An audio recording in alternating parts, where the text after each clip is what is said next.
আল্লাহই শ্রেষ্ঠ পরিকল্পনাবিদ, এটা আল্লাহর কথা। ঠিক এই বিষয়টা গোটা বিশ্বে যতটা না দৃশ্যমান, এর চাইতে বেশি প্রমাণিত এবং পরিষ্কার এই বাংলাদেশের জমিনে। বলেন সুবহানাল্লাহ। এই জমিন এবং এই জমিনের বসবাসকারী যে জাতি, আমরা হলাম গোটা পৃথিবীর 200 কোটি মুসলমানদের ভাই। বলেন সুবহানাল্লাহ। গোটা পৃথিবীতে প্রায় 200 কোটি মুসলমান। 10 ভাগ করেন, 10% বের করেন। 200 কোটি মুসলমানের 10 ভাগের 1 ভাগ হলো 20 কোটি মুসলমান। আর সেই 20 কোটি মুসলমানের অধিবাস এলাকা হচ্ছে এই বাংলাদেশ। মুসলিম দেশ কি 10টা? অনেক। অমুসলিম দেশও তো মুসলমান আছে, কিন্তু মোট মুসলমানদের সংখ্যার 10 ভাগের 1 ভাগ আল্লাহ পাক একটা ছোট্ট জায়গায় দান করেছেন। এই জায়গাটা হচ্ছে বাংলাদেশ। বলেন সুবহানাল্লাহ। আমাদেরকে সেই দেশের নাগরিক বানিয়েছেন, সেই দেশের দায়িত্বশীল কর্মী বানিয়েছেন, ইসলাম প্রতিষ্ঠা এবং দ্বীন প্রচারের কর্মী। বলেন আল্লাহু আকবার। বুঝাইতে পারছি ব্যাপারটা? গোটা বিশ্বের মুসলমানরা আল্লাহর ইবাদত করেন না? কম বেশি, কেউ কম কেউ বেশি, কেউ জামাতে কেউ বাড়িতে, কেউ 5 ওয়াক্ত কেউ 2 ওয়াক্ত, কেউ নামাজটা পড়েন না, খালি রোজা রাখেন, কম বেশি ইবাদত করেন। তো রুকু বলেন, সিজদা বলেন, তিলাওয়াত বলেন, তাহলিল বলেন, জিকির আজকার বলেন, তাহমিদ বলেন, তাসবিহ বলেন, হজ বলেন, এইগুলি গোটা বিশ্বের মুসলমানরা কম বেশি করে থাকেন। খালি আমরাই করি এরকম না, আমরাও কম বেশি করে থাকি, সবাই এক সমান না, ঠিক কিনা বলেন? এর বাইরে আল্লাহর ইবাদত মানে দাসত্ব, ইবাদত মানে দাসত্ব।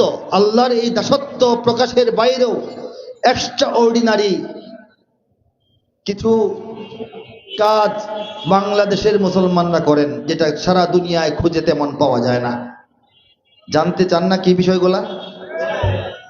যেমন কাজ কর্ম, ঘর সংসার, দোকানপাট, ব্যবসা পাতি রেখে এসে দিনের আলো থেকে গভীর রাতের অন্ধকার পর্যন্ত একটা রাস্তার উপরে বসে বসে কোরআন এবং হাদিসের পক্ষে, সুন্নাহর পক্ষে, আল্লাহ এবং রাসূলের পক্ষে, মুসলিম এবং মুসলিমদের পক্ষে কথা শুনতেছি আমরা, ঠিক কিনা বলেন? এই দৃশ্যটা পৃথিবীর অন্য দেশে খুঁজে পাবেন না। বাংলাদেশের মতো মাহফিল শুননেওয়ালা মুসলমান নিজের কামকাজ ফেলে রেখে ঘন্টার পর ঘন্টা, দিনের পর দিন, এই যে এক্সট্রা অর্ডিনারি একটা গুণ, এই গুণওয়ালা মুসলমান সারা দুনিয়ায় আমাদের মতো পাবেন না, অনেক কম। এতে কি আল্লাহ বেজার না খুশি? আওয়াজ দিয়ে বলেন, বেজার না খুশি? আরেকটা উদাহরণ দেখাই। আজান হইলে মাথায় কাপড় দেওয়া, এটা শরীয়তের বিধান নয়, শরীয়তের হুকুমও নয়, না দিলে গুনাহ হবে না। কিন্তু বাংলাদেশের নারীরা আজান হইলে মাথায় কাপড় দেন, ঠিক কিনা? খারাপ করেন না ভালো করেন? আল্লাহ বেজার হন না খুশি হন? এটা হচ্ছে আদব। এটা কি আদব? লিহাজ, মোহাব্বত, মায়া, দয়া, প্রেম, ভালোবাসা আল্লাহর প্রতি, রাসূলের প্রতি, মক্কার প্রতি, মদিনার প্রতি, দ্বীন ইসলামের প্রতি, এটা খুব গভীরভাবে বাংলাদেশের মানুষের অন্তরে আল্লাহ পাক দান করেছেন। কাবা শরীফের দিকে পা দিয়া বসলে গুনাহ হয় না, মাসলা জেনে রাখবেন। কোনো নিষিদ্ধ নাই, কোনো নিষিদ্ধ না। এটা কাবা শরীফের দিকে ফিরিয়ে অথবা পেছন দিয়ে বাথরুম বানানো যাবে না, হারাম। ইস্তেঞ্জা করতে বসলে কাবার দিকে ফিরে বসা যাবে না, কাবার দিকে পিঠ দিয়েও বসা যাবে না, উত্তর দক্ষিণ বসতে হবে। কিন্তু পা দিলে গুনাহ হয় না। মক্কা মদিনা যারা গেছেন, হজ উমরা যারা গেছেন, দেখবেন অনেক হাজী সাহেবরা সুন্দর করে বসে একটা পিলারে হেলান দিয়ে কাবার দিকে পা মেলে বসে কোরআন পড়তেছে, কাবার দিকে তাকিয়ে আছে, চোখ দিয়ে পানি পড়তেছে কাবার মহব্বতে, কিন্তু পা কোন দিকে? কাবার দিকে। কারণ শরীয়তে নিষিদ্ধ নয়, শরীয়তে নিষিদ্ধ নয়, এরপরেও বাংলাদেশের মানুষেরা কাবার দিকে পা দেয় না, ঠিক কিনা বলেন?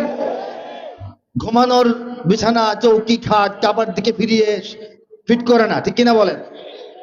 এতে কি আল্লাহ বেজান না খুশি?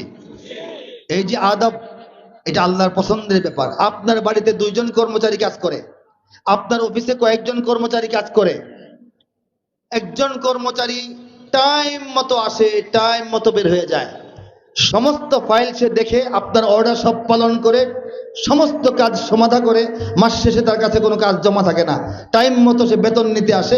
1 মিনিট লেট হলে সে আপনার সাথে রাগ দেখায়। কি দেখায়? আমি তো সব কাজ করেছি, বেতন দিতে আজকে আসছি, কালকে কেন? আপনার হাতে একটা বেয়াদবি ভাব দেখায় সবার সামনে, তার মধ্যে ভাব একটা বাহাদুরি। আরেকটা লোক আপনার কর্মচারী একদিনে ছুটি নিয়ে 3 দিন আসে না, কাম চুরি করে, কিছু করে কিছু করে না, কিছু করলেও ভুল করে, বেতন নিতে আসে না, ভয় পায়, আপনাকে সম্মান করে, সামনে পড়ে না, দৌড়ায়া সামনে পড়ে না। হতে পারে আপনার অফিসের কাজ সে করতেছে, কিন্তু আপনার হয়তো এই লোকটাকে ভালো লাগবে, যে লোকটা আপনাকে মহব্বত করে, ভালোবাসে, কাজ বেশি করে না, করতে পারে না, কিন্তু আপনাকে আদব করে, সম্মান করে, তার প্রতি আপনার মনের একটা খুশি থাকবে। আর যে ব্যক্তি কাজ সব ফটাফট করে, আবার এই বুক উঁচু করে দাঁড়ায় থাকে, বেতন না দিলে আপনাকে উল্টা ধমক মারে, তাকে আপনার পছন্দ হবে না, ঠিক না? বিভিন্ন কারণে পছন্দ অপছন্দের মানদণ্ড। আল্লাহ রব্বুল আলামিন এই যে এক্সট্রা অর্ডিনারি, এই যে একটু ব্যতিক্রম ধরনের আদব এবং লিহাজ এবং মোহাব্বত এদেশের মানুষের কাছ থেকে ইসলামের প্রতি আল্লাহ পাক দেখেন। আমরা আমাদের নিজেদের পিতা মাতা, ভাই বোন, পাড়া প্রতিবেশী, বন্ধু বান্ধব, নিজের মান সম্মান, ইজ্জত, ধন সম্পদের চাইতে কোটি কোটি বেশি আল্লাহ রাসূলকে ভালোবাসি, ঠিক কিনা? জোরে বলেন। এতে আল্লাহ বেজান না খুশি? এই যে কোয়ালিটিগুলি আমাদের মধ্যে আল্লাহ পাক দিয়েছেন, এই জন্যে আল্লাহ আমাদেরকে সিস্টেমেটিক বা রুটিন দয়া মায়া মহব্বতের বাইরে এক্সট্রা দয়া মায়া মহব্বত করেন, বলে সুবহানাল্লাহ। আল্লাহর দয়া মায়া মহব্বত যদি না থাকতো, আমাদের নাই টাকা পয়সা, নাই বিদেশি শক্তি, নাই মিডিয়া, নাই কোনো আমাদের মুসলিম প্রতিবেশী, নাই কোনো এই আমাদের শক্তি ক্ষমতা, নাই আমাদের মধ্যে জোরালো সংগঠন, নাই আমাদের নেতৃবৃন্দের মধ্যে ঐক্য, আমরা তো বাংলাদেশে টিকে থাকার কথা না। আল্লাহ সাহায্য করেন বলে আমরা টিকে আছি, বেঁচে আছি, এবং মহাবিজয়ের পথে আস্তে আস্তে এক কদম করে এগিয়ে চলেছি ইনশাআল্লাহ, ঠিক কিনা?